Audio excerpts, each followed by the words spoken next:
주말이면 맛집으로 소문난 엄마의 가게에 도와주러 가요. 제 직업은 따로 있고요. 거의 대부분 설거지만 돕고요. 서빙은 가끔 나가는데요. 그날은 제가 주방에서 설거지를 하고 있었을 때였습니다. 쨍그랑 하는 소리에 모두의 시선이 집중되었어요. 아유, 여기 맛도 별로고 서비스가 별로네. 이런 식으로 장사하면 되겠어. 사장 나오라 그래. 사장 누구야? 주방에서 힐끗 보니까 중년의 여성 손님이 가게에 불만이 있으셨는지 큰 소리로 화를 내고 있었고요. 서빙을 하던 직원이 난감한 표정으로 서 있다가 사장인 저희 엄마를 부르러 주방으로 왔습니다. 저희 엄마는 고깃집을 하시고요. 그날 손님이 뭔가 불만이 있었는지 컴플레인을 걸었습니다. 네, 안녕하세요. 제가 여기 사장인데요. 뭐가 불편하세요? 저한테 말씀해 주시면 제가 해결해 드릴게요. 뭐가 불편하세요? 아니, 여기 맛있다고 소문나서 친구들 다 데리고 왔는데요. 먹어보니 별로더라고요. 그래서 내가 직원한테 맛없다고 했더니 그냥 죄송하다네요. 환불해주라고 했더니 규정상 환불은 어렵다면서 나를 가르치려 드는데 아이 내가 못 배운 사람도 아니고 누가 누굴 가르치려 드는지 기분이 너무 불쾌하네요. 아이 사장님, 규정상 환불은 안 되는 거 맞잖아요. 음식에 뭐가 나온 것도 아니고 맛이 없다는데 이런 개인적인 느낌으로 환불은 어렵다고 했어요. 그랬더니 기분이 나쁘시다면서 접시를 일부러 던져서 깨트리시는 겁니다. 대박이었어요. 세상에 어느 누가 맛없다고 환불을 해달라고 합니까? 중년의 여자 손님들이 4명이 온 테이블이었는데요. 보니까 음식도 거의 다 비우고 그런 소리를 하는 겁니다. 환불이 안 된다고 하니까 음식이 담겨있는 접시들 다 땅에 떨어뜨리며 접시를 깨고 있던 것이었고요. 정말 세상에 저런 무식한 진상이 다 있나 싶었죠. 엄마는 행패를 부리는 그 중년 여자들한테 이렇게 말했어요. 손님, 입에 맞지 않으시다니 유감입니다. 그래도 최선을 다해 만들었는데 만족시켜드리지 못해서 죄송해요. 저희 직원이 미흡한 부분이 있다면 제가 사과드릴게요. 마음 푸세요. 됐고요. 환불해 주세요. 저는 이런 맛없는 음식 먹고 돈을 내고 싶진 않아요. 나라에서도 법이 있듯이 저희 가게에서도 규정이 있습니다. 음식에 이물질이 나오거나 상하면 환불을 당연히 해드리지만 맛이 없다는 이유로는 환불은 어렵습니다. 그리고 거의 다 드셨네요. 이럴 경우에는 돈을 받겠습니다. 뭐라고요? 맛이 없어서 몇 점 주워 먹지도 않았어요. 3인분 시켜서 이 정도 남긴 거라고요. 이 맛이 저희 가게의 맛이고요. 개인적인 견해로 환불은 어렵습니다. 우리 직원도 저도 예의 있게 말한 것 같고요. 충분히 설명드린 것 같습니다. 그런데도 이렇게 저희 직원을 대우하는 건 좀 속상하네요. 많이 배우신 분들 같은데 제가 하는 말이 어떤 말인지 아실 것 같아요. 뭐라고? 아니 이것들이 아주 혼나봐야 정신을 차리지. 손님이 맛이 없다고 하면 맛없는 줄 알 것이지 어디서 따박따박 대들어. 내가 가만히 있을 것 같아? 화를 내고 있는 사람은 1명이었고 나머지 3명은 그만하라고 말리는 분위기였습니다. 그럼에도 불구하고 화를 주체할 수 없던 그 여자 손님은 제일 큰 접시를요 땅에 떨어뜨렸어요. 엄마는 더 이상 말이 통하지 않는다는 걸 깨닫고 업무 방해로 경찰에 신고를 했습니다. 곧 경찰이 와서 소란은 끝나긴 했어요. 저도 엄마 가게 도와주면서 다양한 손님들을 접해왔었어요. 맛있다고 칭찬해 주시는 분, 무뚝뚝하게 밥 먹고 가시는 분, 이유 없이 화내시는 분, 맛없다고 화내시는 분들 등 정말 다양한 사람이 있었는데요. 그래도 저희 엄마가 말을 좀 잘하시는 분이라 경찰 부른 적은 없는데 이렇게 막무가내로 나오는 사람은 또 처음 봤어요. 오히려 환불은 그 테이블 옆에 있는 분들한테 해드렸고요. 소란을 목격하게 해서 죄송하다고 사과까지 했어요. 그게 맞는 대응이잖아요. 불편을 겪은 사람한테 사과하는 거지 막무가내로 우기는 사람은 맞대응이 답입니다. 그런 일이 있었고 저는 제 일상으로 돌아와 출근을 하고 일하며 살고 있었어요. 제가 그 당시 결혼을 앞두고 있어서 그로부터 일주일 후에 예정되어 있는 예비시댁에 인사를 가기로 했어요. 이거 거래처에서 들어온 고기인데 예비 시어른들 가져다 드려라. 그래도 우리 집 고기가 좋다고들 하잖아. 오늘은 더 좋은 게 들어왔어. 그래, 엄마, 고마워. 드리려는 선물도 이렇게 많이 샀는데 들고 갈 손이 없을 지경이야. 잘 드리고 올게. 다른 선물들 샀긴 했지만 엄마가 엄마 가게에 들어온 고기도 포장해서 싸주셨어요. 그걸 들고 예비시댁에 갔는데요. 남자친구의 집에 문이 열리고 시부모님 얼굴을 보는 순간 저 깜짝 놀랐지 뭐예요. 일주일 전 저희 가게에서 난동을 피웠던 사람이 거기 있지 뭐예요. 저희 예비 시어머니였던 거예요. 얼굴을 딱 알아본 순간 이 결혼을 해야 하나 말아야 하나 싶었죠. 아마 저희 엄마 고깃집이 이 지역에서 조금 유명하고 커뮤니티에서 입소문이 많이 나 있는 상황이라 예비 시어머니도 방문을 했던 것 같아요.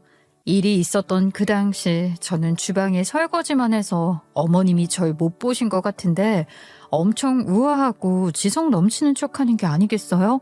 일단은 모른 척하고 시부모님께 인사를 드렸습니다. 그래. 얘기는 많이 들었어.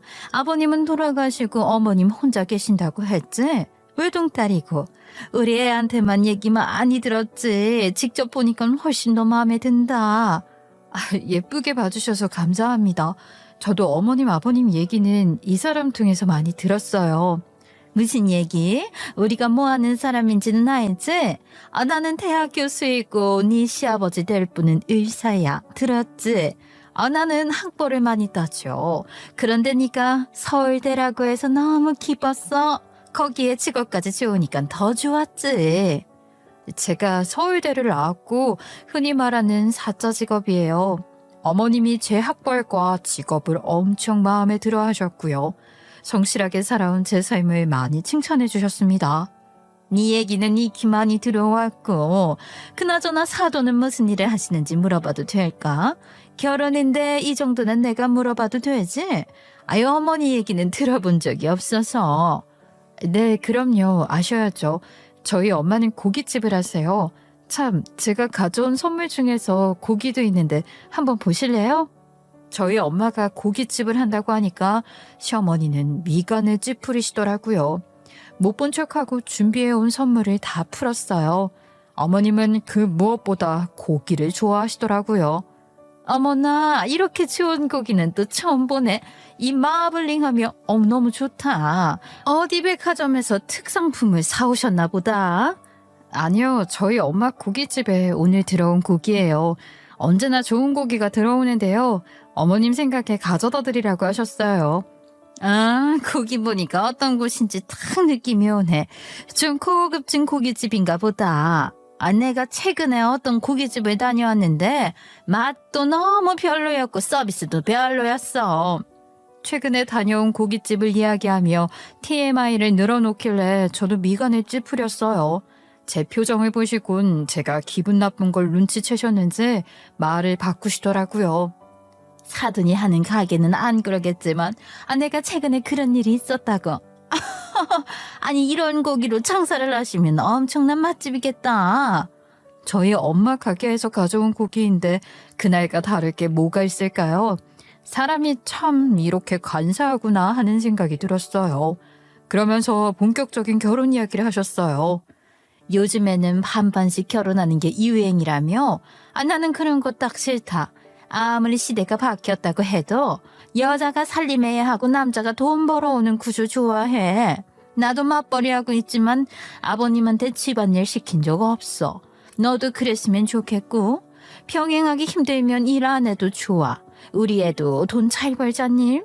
우리 딱딱 주고받을 건 받자. 전 말없이 희미하게 미소를 지으며 어머님이 하시는 말에 대응만 해주고 있었습니다. 우리가 너네 회사 가까운 곳에 신축 아파트도 사놓았어. 명의도 우리 아들 명의로 해놓았고 사는 데에는 문제 없을 거다. 우리가 이렇게 집까지 웬만한 좋은 집으로 준비해 놓았으니까 예단도 혼수도 제대로 준비해 와야 한다. 이런 걸로 감정 상하지 않았으면 좋겠어. 네, 저희 집도 제가 외동했고 저 하나 시집 보내는데 저희 엄마도 아끼지 않고 다 갖춰서 보내시려고 생각하고 계세요. 그거 잘 됐네. 예단은 상의하고 사야 하고 알았지? 결혼식 전부터 잡아야겠네. 참, 그러고 보니 날부터 잡아야 되겠구나.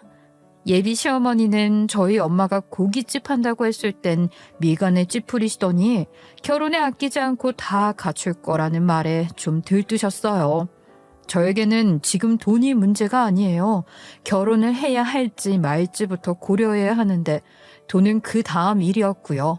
시어머니의 사상, 가치관이 제가 결혼을 해야 할지 말지의 가장 큰 고려사항이었습니다.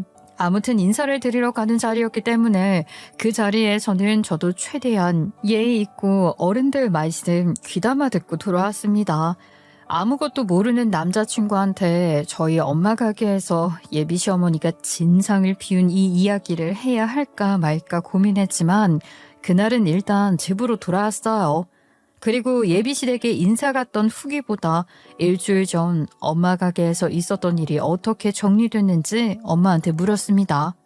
인사는 잘 드리고 왔어? 사돈 어르신들은 어떠셔? 교수이고 의사라고 하셨으니 엄청 고상하실 것 같은데 어땠니? 엄마, 그보다 그때 가게에 진상 손님 있었잖아. 맛없다고 그릇까지 깨트리면서 환불해달라고 했던 그 사람. 일은 잘 정리됐어?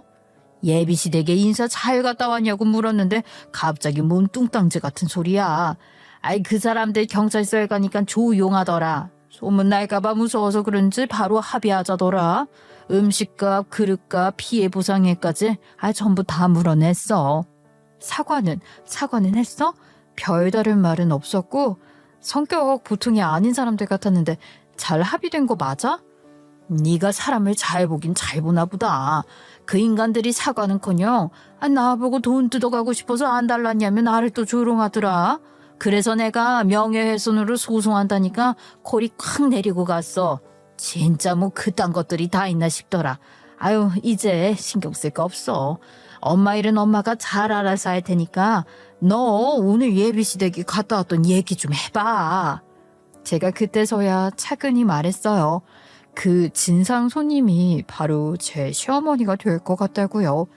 예비시댁에 가서 고기 보고 좋아했던 것, 엄마가 고깃집 한다고 미간을 찌푸렸던 것, 예단 혼수 잘 해오라는 거 모두 말했어요.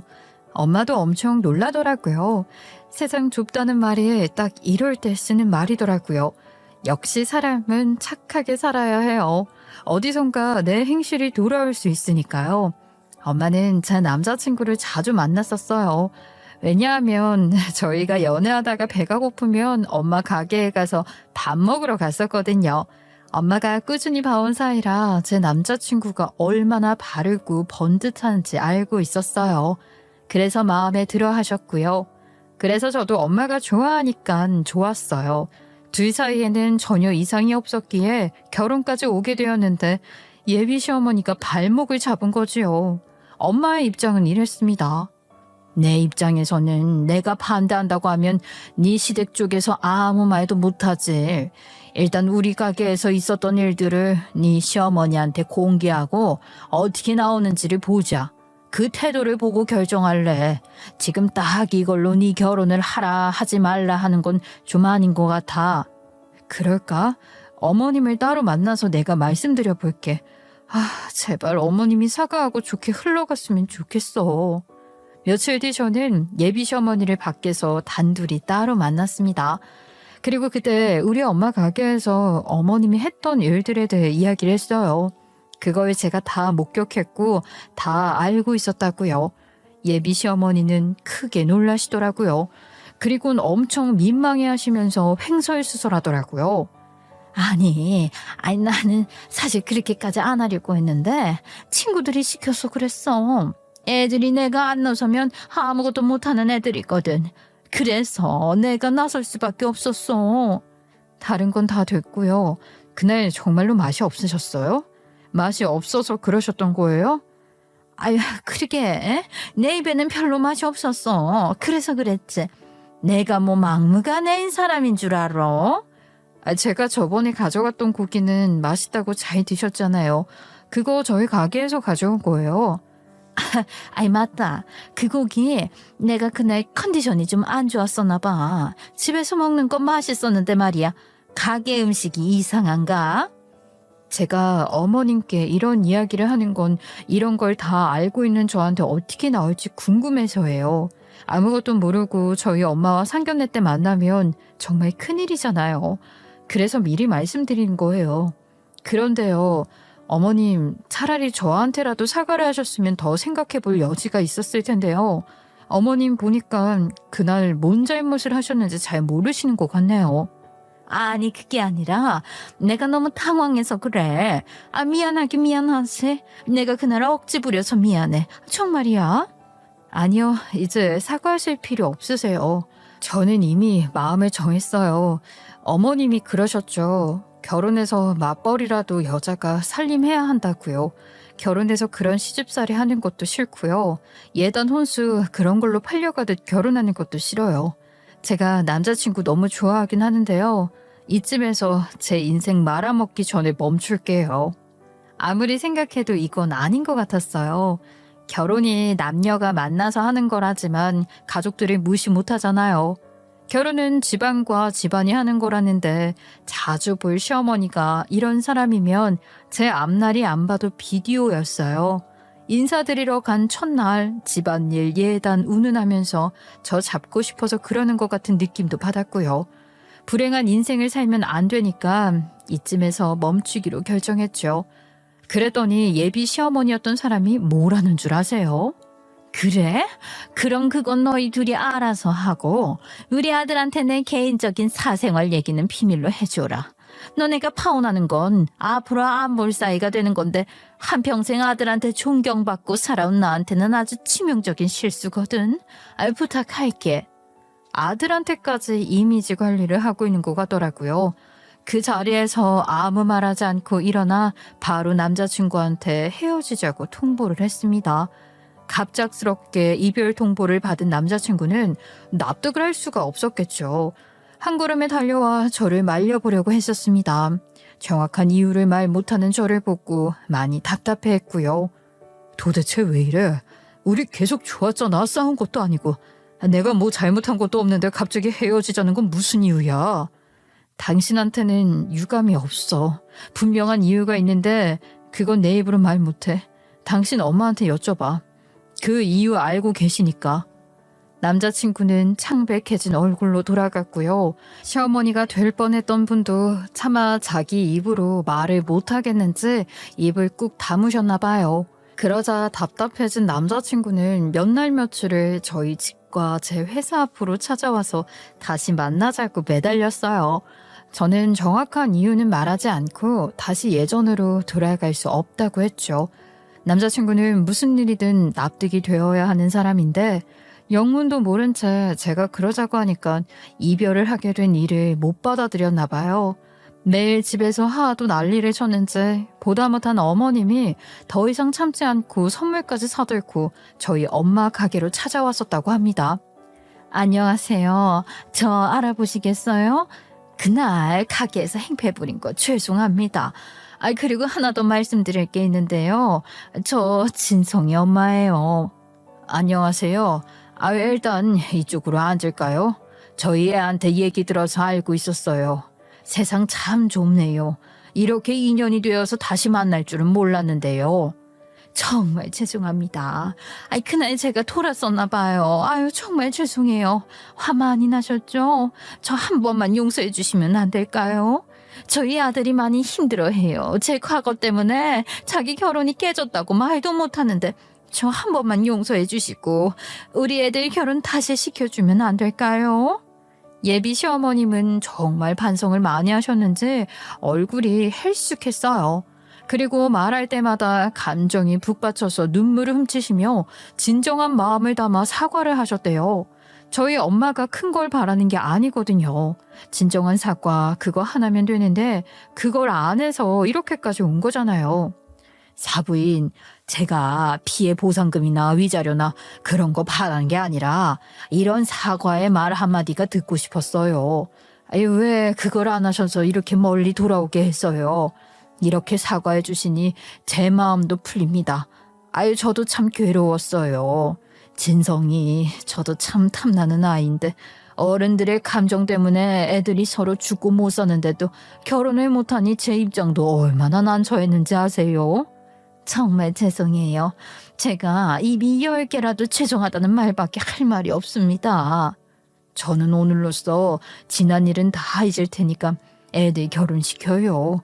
그리고 우리 바른 길만 걸어요. 네? 어머님은 그때 감정이 폭발했는지 오열을 하셨대요. 저희 엄마가 토닥토닥 다독여주며 그날 집에 겨우 보냈다고 합니다. 저희는 그날 이후 다시 만났어요. 다시 결혼 준비를 시작했고요. 모든 게 다시 돌아왔다고 생각했죠. 그게 다 어머님이 마음을 고쳐먹고 지난날을 반성했기 때문이라 생각했는데요. 저희 엄마 앞에서 흘린 눈물이 거짓이었나 봅니다. 상황이 안 좋으니 순간을 모면하고자 사과를 했던 것 같아요.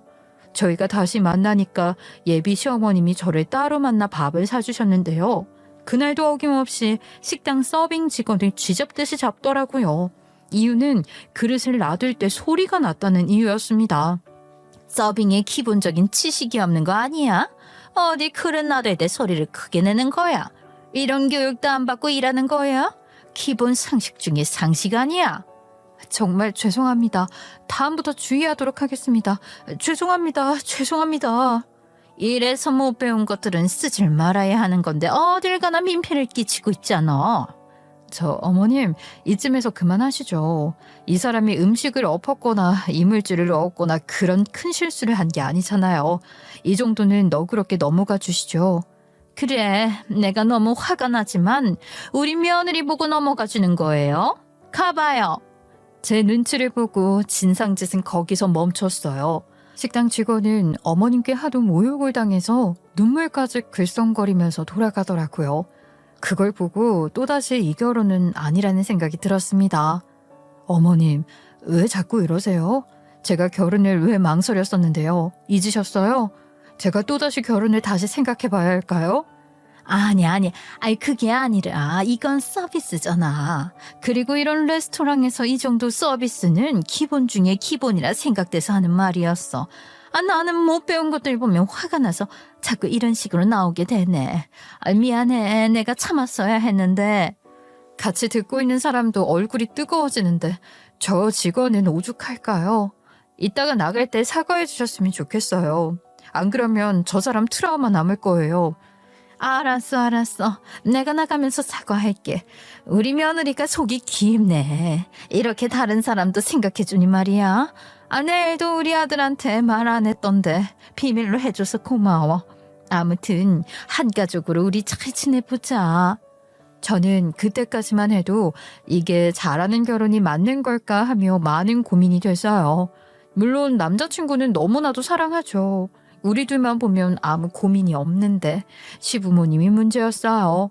그것도 예비 시어머니요. 아버님은 바쁘셔서 그런지 집에도 잘 안 들어온다고 하고요. 그래서 어머님의 실체를 모르시는 건지 못 본 척 하시는 건지 모르겠지만 그 집안에서 아무도 어머님의 실체를 아는 사람은 없는 것 같아 보였습니다. 확신이 들지 않아서 엄마한테 조언을 얻었어요. 엄마한테 사과했다는 게 진심인지 아닌지 모르지만 아직도 정신 못 차린 것 같아. 오늘 식당에서도 또 진상짓을 했다니까. 와, 나 진짜 어이가 없어서 제가 결혼을 또다시 생각해봐야 할까? 나한테도 진상짓 부리면 어떡해. 그러지 못할 거야. 이런 비밀이 있으니 너한테는 함부로 못할 거 아니야. 오늘 부른 것도 비밀 지켜줘서 고맙다고 부른 거였잖아. 그랬다가 비밀이 하나 더 생겼지만 너한테는 함부로 못할 테니까 네가 마음에 들면 결혼해. 시어머니는 이제 한시름 났어. 엄마 말 들어보니 그런 것 같기도 했죠. 저한테는 진상짓을 못할 것 같다는 생각이 들었어요. 그래서 저도 남자친구를 많이 좋아했고 엄마 말에 일리가 있는 것 같아서 예정대로 결혼을 진행하기로 했어요. 그리고 상견례 날이 왔습니다. 저와 저희 엄마가 먼저 도착했고요. 뒤이어서 예비 시부모님과 남자친구가 도착했어요. 처음 뵙겠습니다. 진성이 애비 되는 사람입니다. 애들의 인연으로 우리가 가족이 된다니 참 감회가 새롭습니다. 저도 애 아빠가 죽고 가족은 우리 딸하고 저밖에 없다고 생각했는데 이렇게 사돈도 생기고 사위도 생기니 든든합니다. 딸을 정말 잘 키우셨어요. 우리 은영이 보고만 있어도 흐뭇해져서 얼른 결혼시키고 싶더라고요. 잘 키운 딸 저도 많이 아껴주겠습니다. 저도 우리 사위 보면 그렇게 흐뭇할 수가 없더라고요. 애들이 어쩜 서로를 이렇게 잘 알아봤는지 기특합니다. 처음에는 서로 훈훈한 말을 주거니 받거니 하면서 고상하게 내면을 잘 감추고 말씀하시더라고요. 그때까지는 보기 좋았습니다. 저희는 상견례를 한정식집에서 했는데요. 시간이 얼마 지나자 차례대로 식사가 나오기 시작했어요. 상이 가득히 음식으로 다 채워졌어요. 서빙하시던 분이 상에 더 많은 음식을 올리려고 자리를 이리저리 만들다가 그만 실수로 예비 시어머니 국물이 담긴 그릇이 밀쳐지게 된 거예요. 시어머니 하늘색 원피스 위로 초록색 물이 들기 시작했는데 그때부터 예비 시어머니는 참을 인을 놓아버린 듯 했어요. 한바탕 그 종업원한테 난리를 쳤고요. 다행히 용납할 수 있는 수준에서 멈췄습니다. 그런데 문제는 그때부터 일어났어요. 혼자 기분이 상해서 뾰로통했어요. 그리고 자꾸 혼잣말로 음식을 가지고 맛이 있네 없네 하면서 젓가락도 깨작깨작 거리더라고요. 보는 사람들이 다 민망할 정도였어요. 이 사람이 입이 좀 짧아서 많이 먹질 못해요. 이 나이에 이 몸매 유지하는 비결이기도 하지요. 하하하. 아버님이 어머님의 경솔한 행동을 잘 포장하셨지만 엄마도 아셨던 거죠. 시어머님이 지금 어떤 기분으로 저러고 있는 줄요. 사부인, 그래도 만든 사람 생각해서 예쁘다 하고 먹어줍시다. 잘 먹어야 복스럽다는 말도 있잖아요. 음식은 소중한 거잖아요. 그랬더니 예비 시어머니는 거기서 이성의 끈을 놓아버리신 것 같더라고요. 사부인, 제가 뭐 어때서요? 음식 가려 먹는 것도 보기 싫으신가요? 어디서 훈계시나요? 나보다 더 많이 배웠어요? 가뜩이나 음식이나 나르는 종 같은 사람 때문에 기분 잡쳤는데 왜 나한테 이래라 저래라 하세요? 이것들이 내가 가만히 있었더니 진짜 만만해 보이나? 분위기 한순간에 싸해졌습니다. 저희는 이걸 말려야 하나 말아야 하나 어째야 하나 싶었을 때 엄마가 지지 않고 말을 이어갔습니다. 저도 사부인 못지않게 많이 배웠어요. 내가 많이 배웠으니까 그런 말도 하는 겁니다. 그럼 어디 대학 나왔는데요? 제가 이 무식한 것들이랑은 상종을 안 해서요. 말해보세요. 엄마가 코웃음 쳤어요. 그리고 가만히 있었는데요. 거기서 시어머니는 더 나가셨죠. 어디 대학도 못 나왔으면서 큰 소리 치는 거 아니에요? 꼭 못 배운 것들이 잘난 척을 떨어요. 음식점 산다고 했을 때부터 알아봤어야 했는데 계속 마음에 안 들었지만 며느리 될래? 제 학력 하나 보고 나중에 태어날 손주는 머리가 좋겠거니 생각하고 허락해 준 겁니다. 역시 사람은 집안을 봐야 된다니까. 짜증나. 어머님은 입에 담기도 힘든 막말을 뱉으셨어요. 저와 남자친구는 서로 눈이 마주쳤는데요. 저는 한 차례 예비 시어머니의 저런 모습을 본 적이 있기 때문에 크게 놀라지는 않았어요. 하지만 남자친구는 많이 놀란 모습이었죠. 자신의 엄마의 민낯을 처음 본 것이었어요. 아버님이 말리기 시작했어요. 당신 무슨 말을 그렇게 해? 사부인이야. 다른 사람도 아니고 사부인이라고. 어서 사과해 어서.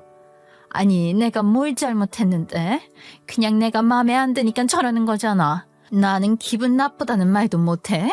사부인은 나 무시하고 가르치려고 드는데 배운 적도 없으면서 배운 척하는 거라고. 딱 보면 몰라? 그때 저희 엄마가 배꼽 잡고 아주 크게 웃으셨어요. 그리고 지갑에서 명함 3장을 꺼내서 예비 사돈들과 남자친구한테 줬죠. 모두들 그걸 천천히 읽어보더라고요. 저희 엄마는 명함에 대략적인 이력을 넣었어요. 그 명함이 가게에도 배치되어 있고요. 저는 익히 봐서 저희 엄마에 대해 잘 알고 있었습니다. 아니 이게 다 뭐야? 웬 이력이 이렇게 많아? 가만 보자. 심리학 전공하셨어요? 예비 시어머니는 저희 엄마 명함에 있는 이력을 보시더니 심리학을 전공한 것에서 제일 크게 놀라셨습니다. 네, 저는 심리학 전공했어요. 박사까지 취득했고요. 저희 엄마가 사람의 마음을 잘 알아야지 성공한 인생을 살 수 있다고 조언하셨거든요. 그래서 제가 심리학을 전공했고요. 심리학자로도 일을 꽤 오랫동안 했어요. 아이, 정말 대단하십니다. 심리학은 생각하지도 못했어요. 내공을 숨기고 계셨네요. 예비 시어머니는 아무 말도 하지 않은 채 표정이 썩어가고 있었어요. 명함에는 심리학자로 일했던 이력과 강사로 일했던 거, 자격증 역임했던 것들 뿐만 아니라 우리 엄마가 장학재단에 기부하고 있는 내용도 쓰여 있었거든요. 예비 시어머니는 놀랄 수밖에 없었죠. 우습게 본 저희 엄마가 대단한 이력을 가지고 있으니까요. 제가 멍청해서 음식점을 하는 게 아니에요. 못 배워서 음식점 하는 게 아니라고요. 한 번 사는 인생, 내가 좋아하는 음식 마음껏 만들고 싶어서 시작하게 된 것입니다. 우리 딸도 서울대까지 나왔는데 주말이면 제 가게에 와서 서빙도 하고 설거지도 하면서 도와줘요. 제가 못 배웠나요? 제가 멍청한가요? 아니잖아요. 이런 일 하는 사람들 못 배워서 한다고 생각하는 그런 시선 안 좋습니다. 맞아요. 제가 이 사람한테 그러지 말라고 여러 차례 말을 했는데 도통 듣지를 않네요. 오늘 계기로 많이 깨달았을 겁니다. 아니, 어떻게 심리학자였는데 식당 일을 하게 된 거예요? 난 믿을 수가 없잖아요. 그 좋은 직업 놔두고 이런 하찮은 일을 한다는 게요? 이거 다 뻥 아니에요? 여전히 예비 시어머니는 선을 넘었고요. 엄마는 언짢은 표정 하나 없이 가르쳐준다는 생각으로 예비 시어머니를 대했습니다. 안 믿기세요? 사람을 잘 못 믿는 성격인가 보네요. 오랫동안 심리학에 전공하며 사람들의 마음을 들여다보니 이런 말이 있죠. 마음먹기에 따라 달렸다. 이 말을 크게 깨닫는 순간이 있었어요. 사람들은 마음이 든든해야 삶을 생각하면서 살아갈 수 있는데 그 마음이 조금이라도 든든해질 수 있는 게 밥이라고 생각했어요. 제가 고등학생 때부터 친구들과 요리하는 걸 좋아했거든요. 요리가 취미였는데 만나는 사람들한테 밥을 해주다가 가게를 차리게 된 거예요. 제가 어떤 마음으로 밥을 만드는지 아시겠어요? 예비 시어머니는 가짠다는 듯 미소를 지었습니다. 그 좋은 직업을 놔두고요. 존경받는 직업을 놔두고 음식점 사장이 말이 돼요. 저는 좀 이해가 안 가네요. 큰 깨달음을 얻지 못해서 그런가 봅니다. 좋은 직업을 가지지 않으면 다 하찮게 보이시나 봐요. 사람을 직업으로만 평가하는 기준이 많이 바뀌셔야 이야기가 가능할 것 같네요. 엄마도 많이 기분이 상해 있었고요. 아무리 해도 깨닫질 못하는 시어머니였어요. 이야기가 안 통하자 대화를 잠시 멈춘 거죠. 상견례장이 한순간 정막이 흐르고 이대로 일어나자고 해야 할까 했는데 어머님이 엄마 명함을 또 한 번 쓱 훑어보더니 질문을 했어요. 그런데 장학재단에 왜 이사로 계세요? 여기에다가 식당에서 버는 돈 기부하세요? 저도 이 재단에 기부하고 있는데 이사 이 얘기는 못 들었는데요. 제가 아주 오래전부터 거기에 기부를 하고 있었는데요. 그 전에 저희 엄마도 그 재단에 기부를 해왔었어요. 그게 점차 쌓이자 금액도 금액이지만 기간도 길어서 명예 이사직을 달아준 거예요. 어떻게 기부는 하시나 봐요? 예, 기부는 해야죠. 못 사는 애들이 스스로 그런 삶을 원해서 사는 게 아니니까요. 그건 동의합니다. 조금만 도와주면 잘 살 수 있는 애들이 많아요. 저희 엄마는 보육원에 사는 아이들을 1대1로 후원을 해주셨는데요. 그 아이가 바르게 커서 명문대학까지 가는 것을 보고 저도 소소하게 기부를 하기 시작했거든요. 사더니 이제야 말이 통하네요. 잠시만요. 그러면 혹시 어머님 성함이 뭐예요? 제가 아는 사람 이름이랑 같은데 아는 사람인가 해서요. 저희 엄마를요? 배 자자 옥자입니다만 혹시 아시는 분이세요? 아니, 어떻게 아세요? 예비 시어머니는 저희 외할머니 성함을 듣자마자 크게 놀라며 입을 손으로 가렸어요. 그리고 말없이 엄마만 쳐다봤습니다. 왜 그러세요? 저희 엄마를 아세요? 저희 엄마 돌아가신 지 꽤 되었는데요. 직접적으로 아시는 분이세요? 어머님은 놀란 후 이번에는 오열을 하기 시작했어요. 눈물이 처음에는 똑똑 흐르더니 소리내어 펑펑 울기 시작했어요. 뭔가 한 맺힌 사람처럼요. 쉽사리 그칠 울음이 아니었어요. 상견례장에 있던 저희들은 모두 어리둥절했고요. 무슨 영문인지를 모르니까 당황스러웠습니다. 여보 왜 그래? 무슨 일인데 그래? 아시는 분이야? 아니 이 사람이 오늘따라 감정이 휙휙 바뀌네. 여보 괜찮아? 사부인 무슨 일이 있으셨어요? 저희 엄마 아시는 분이신 거예요. 진정하시고 말씀 좀 해보세요. 저희는 너무 당황스러워서 뭐라고 할 수조차 없겠더라고요. 예비 시어머니는 그렇게 한참을 울더니 천천히 말을 하셨습니다. 배자웅 여사님이 후원해서 명문대까지 간 바른 아이가 바로 접니다. 제가 후원을 받고 교수까지 된 거예요. 알고 보니 우리 외할머니가 후원을 했던 그 소녀가 예비 시어머니였던 거예요. 모두들 너무 놀랐죠. 아니 어떻게 이런 인연이 있냐고요. 세상에 어떻게 이런 인연이 생길 수가 있나요? 어머님을 처음 만났을 때 저희 가게에서 난동을 피웠던 사람이었던 것도 놀라웠는데 저희 할머니가 후원한 그 소녀가 어머님이었다는 말에 또 한 번 놀랐습니다. 사람 인연이 이처럼 알 수 없다는 말을 완전 실감했어요. 한편으로는 어머님과 저희 집안이 인연이 있나 보구나 싶었어요. 먼저 떠나신 할머니가 하늘에서 지켜보다가 예비 시어머니를 깨닫게 해주려고 이런 자리를 만들어주신 게 아닐까 하는 생각이 들었습니다. 너무 신기하지 않아요? 조상이 보살피고 있다는 말, 그 말이 딱이었어요. 어머님은 또다시 오열을 하시고 점차 진정이 돼가면서 지난날의 이야기를 꺼냈습니다. 제가 어릴 적에 부모님이 다 돌아가시고 우리 언니와 함께 친척집을 전전하다가 친가에서 외가로 넘겨졌고요. 외삼촌까지 사정이 힘들어져서 고아원에 가게 되었어요. 저는 그런 현실이 받아들여지지 않았어요. 현실을 부정하며 매일 화를 내면서 지냈었죠. 그러다 우연히 여사님을 만나게 되었어요. 우리 고아원으로 봉사를 나오셨는데 제가 그때 망연자실하고 나쁜 짓만 골라서 할 때였거든요. 그때 여사님이 저를 깨우쳐 주셨어요. 인생을 포기하지 말라고요. 그리고 공부만 잘해도 좋은 인생을 살 수 있다며 공부를 가르쳐 주시기도 하셨는데 나중에는 저한테 후원을 해주시며 열심히 공부할 수 있게 도와주셨어요. 그래서 제가 중학교, 고등학교 내내 전교 1등을 놓치지 않았고요. 그러셨군요. 아예 엄마한테 들었던 기억이 나요. 저와 나이가 비슷한 여자아이를 후원하고 있는데 가르치면 가르칠수록 쏙쏙 흡수를 한다며 저도 어릴 적 엄마한테 비교당한 적도 있었네요. 그 주인공이 바로 사부인이셨군요. 예, 공부를 해보니 너무 재밌어서 악착같이 공부해서 명문대까지 가게 되었어요. 대학 등록금도 모두 여사님께서 내주셨거든요. 저는 어릴 적에 여사님 딸이 있다는 걸 알게 되고 엄청 부러워했었네요. 그게 사부인이셨고요. 우린 서로 부러워하는 점들이 있었네요. 이렇게 나이가 들어 이렇게 만나게 되니 정말 신기하긴 합니다. 저는 후원이 너무 감사했어요. 후원이 없었다면 저는 이렇게 못 컸을 거잖아요. 그래서 한시도 열심히 살지 않은 날이 없었어요.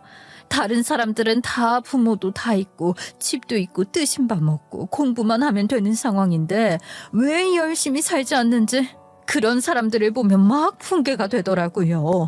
그래서 저보다 못난 사람들 보면 왜 열심히 살고 있지 않은 것 같아서 화가 났어요. 사부인, 어떻게 그런 생각을 하세요? 사람마다 각자 사정이 있고 상황이 다 다른 거죠. 다들 자리에서 최선을 다하고 있는 겁니다. 자기 인생을 함부로 사는 사람, 이 세상에 그 누구도 없을 거예요. 엄마는 호통을 치셨어요. 그때서야 예비 시어머니는 깨달았는지 민망해하는 표정을 지으셨어요. 듣고 보니 그러네요. 제가 너무 무지했네요. 제가 너무 멍청했어요. 제가 무식한 년이네요. 제가요. 예비 시어머니는 울부짖으며 스스로 비판하고 질책했습니다. 저와 남자친구는 이게 무슨 일인가 하면서 눈만 마주칠 뿐이었어요. 어른들의 과거는 참 복잡했고 많은 일이 있었구나 싶었어요.